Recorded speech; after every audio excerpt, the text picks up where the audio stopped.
अस्सलामुअलैकुम नाजरीन, Shaheen online channel में हम आप सबको खुश आमदीद कहते हैं। सवाल नंबर 1, सबसे पहले सुबहान अल्लाह किसने कहा था?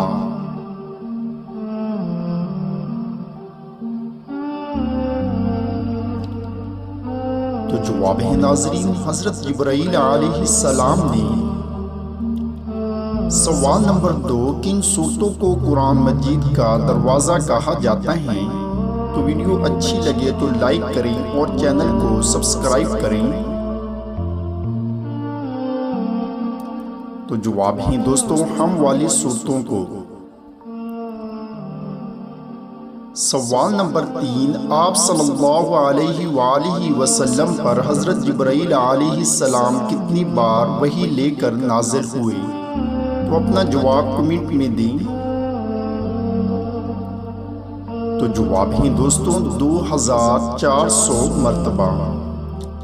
सवाल नंबर 4, सबसे पहले काबा का तवाफ किसने किया था? तो अपना जवाब कमेंट में दें।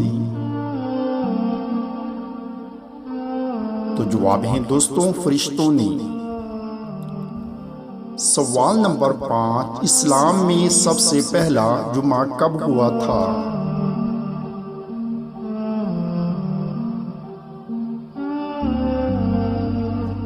तो जवाब है दोस्तों 1 हिजरी को। दोस्तों, आपने कितने सवालात के जवाब सही सोचे हैं नीचे कमेंट्स में ज़रूर बताएं। चैनल को सब्सक्राइब करें। शुक्रिया।